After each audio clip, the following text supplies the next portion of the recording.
ये आकाशवाणी रायपुर है। प्रादेशिक समाचार बुलेटिन के साथ मैं विभाष कुमार झा।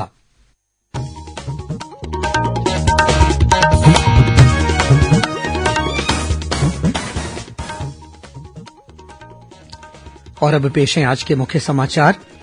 प्रधानमंत्री नरेंद्र मोदी ने कहा है कि आत्मनिर्भर भारत अभियान निर्धनों, किसानों, श्रमिकों और मध्यम वर्ग के भविष्य निर्माण का माध्यम बनता जा रहा है।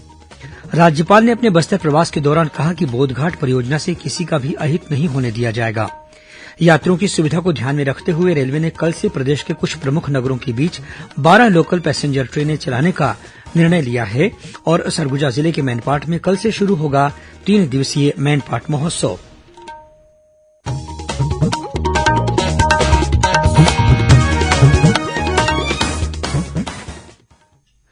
कोरोना महामारी के खिलाफ देश एकजुट होकर लड़ रहा है। आप भी हमारे साथ सुरक्षा और बचाव के 3 आसान एहतियाती उपायों का संकल्प लें। कोविड-19 से बचाव और सुरक्षित रहने के 3 उपाय। मास्क लगाएं, 2 गज दूरी है जरूरी, सुरक्षित दूरी रखें, हाथ और मुंह साफ रखें। और अब समाचार विस्तार से। प्रधानमंत्री नरेंद्र मोदी ने कहा है कि आत्मनिर्भर भारत अभियान निर्धनों, किसानों, श्रमिकों और मध्यम वर्ग के भविष्य निर्माण का माध्यम बनता जा रहा है। पंडित दीनदयाल उपाध्याय की पुण्यतिथि पर भाजपा सांसदों को संबोधित करते हुए उन्होंने ये बात कही। प्रधानमंत्री ने कहा कि बुनियादी ढांचे के क्षेत्र में हो रहे परिवर्तन नागरिकों का जीवन आसान बनाएंगे। उन्होंने कहा कि दुनिया में भारत का कद तेजी से बढ़ता जा रहा है और हर भारतीय को इस पर गर्व होगा। श्री मोदी ने कहा कि हमारी राजनीति में देश के लिए नीति बनाना सर्वोपरि है। श्री मोदी ने कहा कि दीनदयाल उपाध्याय के आदर्श अब भी प्रासंगिक हैं और वे हम सभी के लिए प्रेरणा स्रोत हैं। इधर छत्तीसगढ़ में भी भाजपा कार्यालय एकात्म परिसर में पंडित दीनदयाल उपाध्याय की पुण्यतिथि पर उन्हें श्रद्धांजलि दी गई। वहीं प्रदेश के अन्य जिलों में भी भाजपा कार्यकर्ताओं द्वारा पंडित उपाध्याय की पुण्यतिथि पर उन्हें श्रद्धांजलि अर्पित की गई। मुंगेर में यह दिन समर्पण दिवस के रूप में मनाया गया। वहीं राजनांदगांव में आयोजित श्रद्धांजलि कार्यक्रम में प्रदेश के पूर्व मुख्यमंत्री डॉक्टर रमन सिंह शामिल हुए। भारत सरकार आगामी 27 फरवरी से देश के पहले खिलौना मेले का आयोजन करेगी। यह मेला 2 मार्च तक चलेगा। केंद्रीय महिला और बाल विकास मंत्री स्मृति जुबिन ईरानी, शिक्षा मंत्री रमेश पोखरियाल निशंक और वाणिज्य तथा उद्योग मंत्री पीयूष गोयल ने आज संयुक्त रूप से नई दिल्ली में इंडिया टॉय फेयर 2021 की वेबसाइट का शुभारंभ किया। इस मौके पर केंद्रीय मंत्री श्रीमती ईरानी ने कहा कि प्रधानमंत्री नरेंद्र मोदी के आत्मनिर्भर भारत के विजन को प्राप्त करने और देश के खिलौना उद्योग को मजबूत बनाने के लिए केंद्र सरकार ने पिछले महीने प्रथम टॉयकथॉन का आयोजन किया था। राज्यपाल अनुसुईया उइके ने कहा है कि भूमकाल के शहीदों की याद में जगदलपुर के गोल बाजार में भव्य स्मारक बनाया जाएगा। राज्यपाल भूमकाल स्मृति दिवस के अवसर पर जगदलपुर में आयोजित कार्यक्रम में शामिल हुई। अपने बस्तर प्रवास के दौरान सुश्री उइके ने अधिकारियों की बैठक लेकर बस्तर के विकास पर चर्चा की। उन्होंने कहा कि युवाओं को रोजगार उपलब्ध कराने के लिए उन्हें सरकारी योजनाओं की जानकारी दी जाए। साथ ही उन्होंने ये भी कहा कि यदि कोई ग्रामीण अपनी समस्या लेकर आए तो उनकी बातों को संवेदनशीलता से सुना जाए और उनकी समस्या का समाधान भी किया जाए। राज्यपाल ने कहा कि बस्तर क्षेत्र की मौजूदा चुनौतियों के बीच सभी अधिकारियों को जन कल्याण की योजनाओं के माध्यम से लोगों के जीवन को खुशहाल बनाने की कोशिश करनी चाहिए। पत्रकारों से चर्चा करते हुए राज्यपाल ने कहा कि बोधघाट परियोजना से किसी का भी अहित नहीं होने दिया जाएगा। उन्होंने कहा कि नक्सल पीड़ितों के साथ ही आत्मसमर्पित माओवादियों को आवास, शिक्षा और स्वास्थ्य जैसी जरूरी सुविधाएं मिलनी चाहिए। इस बीच मुख्यमंत्री भूपेश बघेल ने कहा है कि बस्तर की इंद्रावती नदी में शुरू होने वाली बोधघाट बहुउद्देशीय सिंचाई परियोजना से बस्तरवासियों को लाभ मिलेगा। अब तक जहां बस्तरवासी इंद्रावती नदी के मात्र 11 टीएमसी जल का ही कृषि उपयोग कर पा रहे थे, वहीं इस परियोजना के निर्माण के बाद करीब 300 टीएमसी पानी का उपयोग किया जा सकेगा। बोधघाट सिंचाई परियोजना के निर्माण से बस्तरवासियों को सिंचाई के लिए करीब 30 गुना अधिक पानी उपलब्ध हो सकेगा। भारत में बीते 26 दिनों के भीतर 70 लाख से अधिक लोगों को कोरोना का टीका लगाया गया, जो विश्व में सबसे अधिक है। अमेरिका में यह काम 27 दिनों में और ब्रिटेन में 48 दिनों में संपन्न हुआ था। केंद्रीय स्वास्थ्य मंत्रालय ने बताया कि देश में अब तक 70,70,000 से अधिक लोगों को कोविड का टीका लगाया जा चुका है। इधर छत्तीसगढ़ में स्वास्थ्यकर्मियों, पुलिस, राजस्व, पंचायत और नगर निगम के अग्रिम पंक्ति के कर्मचारियों का कोरोना टीकाकरण किया जा रहा है। राज्य में कोविड टीकाकरण के लिए केंद्रों की संख्या बढ़ाकर 672 कर दी गई है। पेश है एक रिपोर्ट।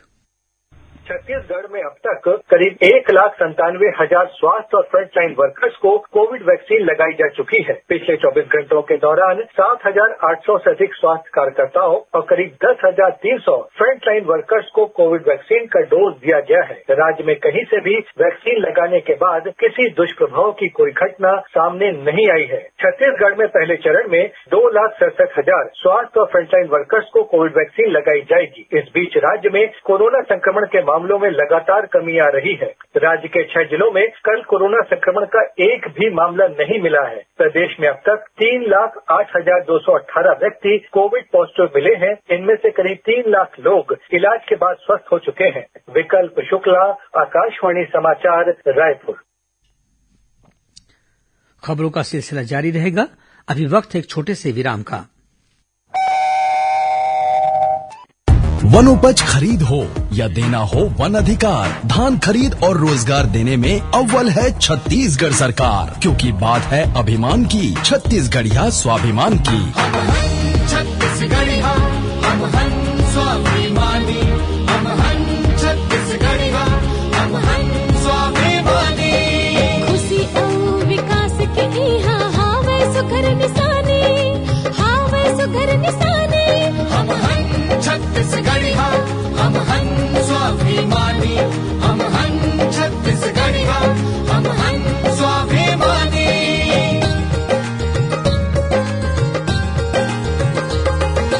खेत किसानी में ध्यान है, सबले ज्यादा खरीद धान के। न्याय के संग अब दाम मिलत है, मुस्कावत है जिनगानी। हम हन छत्तीसगढ़िया हम हन स्वाभिमानी, हम हन छत्तीसगढ़िया हम हन स्वाभिमानी। हाथ लगाम के संसोता जग मनरेगा में मिलिस रोजगार, सपना लाए से उड़ान मिलिस, दुरिहावत है परेशानी। हम हन छत्तीसगढ़िया हम हन स्वाभिमानी, हम हन छत्तीसगढ़िया हम हन स्वाभिमानी।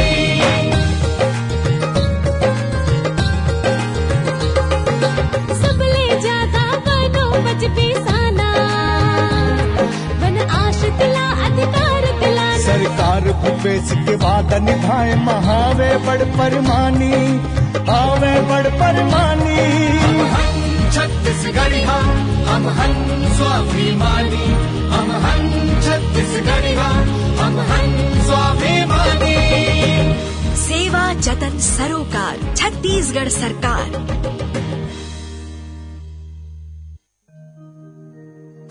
आपकी बात माननीय मुख्यमंत्री भूपेश बघेल के साथ सुनिए लोकवाणी की 15वीं कड़ी 14 फरवरी को सुबह 10:30 बजे से।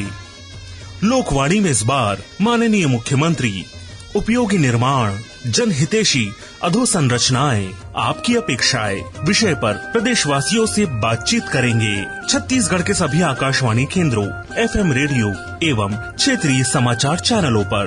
जनसंपर्क विभाग, छत्तीसगढ़ शासन द्वारा प्रसारित।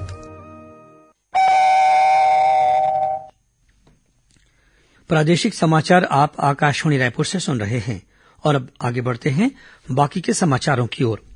यात्रियों की सुविधा को ध्यान में रखते हुए रेलवे ने कल से प्रदेश के कुछ प्रमुख नगरों के बीच 12 लोकल पैसेंजर ट्रेनें चलाने का निर्णय लिया है। कोरोना संक्रमण के मद्देनजर लंबे समय से गाड़ियों का परिचालन बंद था। यात्रियों को हो रही असुविधा की वजह से रेलवे इन ट्रेनों का परिचालन फिर से शुरू करने जा रहा है। इनमें से कुछ ट्रेनें रायपुर से डोंगरगढ़ के बीच चलेंगी, वहीं कुछ ट्रेनें बिलासपुर से रायपुर के बीच चलेंगी। इसके अलावा कुछ पैसेंजर गाड़ियों का परिचालन रायपुर और दुर्ग के बीच किया जाएगा। इन गाड़ियों का परिचालन आगामी आदेश तक जारी रहेगा। रेल प्रशासन ने यात्रियों को ट्रेनों में सफर करते हुए रेलवे और राज्य सरकार द्वारा कोरोना से बचाव संबंधी दिशा निर्देशों का गंभीरता से पालन करने के निर्देश दिए हैं। नई दिल्ली की गणतंत्र दिवस परेड में शामिल और विभिन्न गतिविधियों में उत्कृष्ट प्रदर्शन करने वाले छत्तीसगढ़ के कैडेटों का कल मुख्यमंत्री भूपेश बघेल ने सम्मान किया। रायपुर में आयोजित एट होम विथ सीएम कार्यक्रम को संबोधित करते हुए मुख्यमंत्री ने कहा कि मेहनत, अनुशासन और समर्पण जीवन में सफलता हासिल करने का मूल मंत्र है। इनकी बदौलत किसी भी लक्ष्य को हासिल किया जा सकता है। उन्होंने नई दिल्ली में आयोजित गणतंत्र दिवस परेड में हिस्सा लेने वाले कैडेटों को बधाई देते हुए कहा कि इस उपलब्धि को हासिल करना हर एनसीसी कैडेट का सपना होता है। इस अवसर पर एनसीसी कैडेटों ने सांस्कृतिक प्रस्तुतियां भी दी। सरगुजा जिले के मैनपाट में कल से 3 दिवसीय मैनपाट महोत्सव शुरू होगा। मुख्यमंत्री भूपेश बघेल इस महोत्सव का शुभारंभ करेंगे। महोत्सव में देश के ख्यातिनाम कलाकारों के अलावा जिले के स्थानीय कलाकारों द्वारा भी विभिन्न कार्यक्रम प्रस्तुत किए जाएंगे। संस्कृति मंत्री अमरजीत भगत ने बताया कि मैनपाट को पर्यटन केंद्र के रूप में विकसित करने के लिए इसे बौद्ध सर्किट से जोड़ा जाएगा। राज्य सरकार ने इसके लिए केंद्र सरकार को पहले ही प्रस्ताव भेज दिया है। इससे मैनपाट को अंतर्राष्ट्रीय स्तर पर पहचान मिलेगी और स्थानीय लोगों को भी इसका फायदा मिलेगा। कुछ खबरें संक्षेप में। समाज कल्याण विभाग द्वारा तृतीय लिंग समुदाय के प्रति संवेदनशीलता को लेकर कल कार्यशाला का आयोजन किया गया। छत्तीसगढ़ राज्य ओपन स्कूल द्वारा आयोजित हाईस्कूल और हायर सेकेंडरी की मुख्य परीक्षा में शामिल होने के लिए विलंब शुल्क सहित आवेदन की अंतिम तिथि 13 फरवरी है। मुख्यमंत्री युवा स्वरोजगार योजना के लिए आवेदन की अंतिम तिथि 20 फरवरी तक बढ़ा दी गई है। राष्ट्रीय उद्यानिकी बोर्ड की टीम ने धमतरी जिले के संबलपुर स्थित कृषि विज्ञान केंद्र का निरीक्षण किया। टीम के सदस्यों ने यहां लगाए गए मखाना और सिंघाड़ा की फसलों का अवलोकन किया। साथ ही यहां संचालित मुर्गी, बत्तख और मछली पालन इकाई की प्रशंसा की। छत्तीसगढ़ लोक सेवा आयोग द्वारा गणित और गृह विज्ञान विषय में सहायक प्राध्यापक पद के लिए 2 से 4 मार्च तक साक्षात्कार लिए जाएंगे। दक्षिण पूर्व मध्य रेलवे के महाप्रबंधक गौतम बनर्जी कल 12 फरवरी को बिलासपुर जोन में चल रहे विकास कार्यों का जायजा लेंगे। भिलाई सीए ब्रांच ने मध्यम वर्ग की श्रेणी में देश में तीसरा स्थान प्राप्त किया है। राजिम माघी पुन्नी मेला का आयोजन 27 फरवरी से 11 मार्च तक होगा।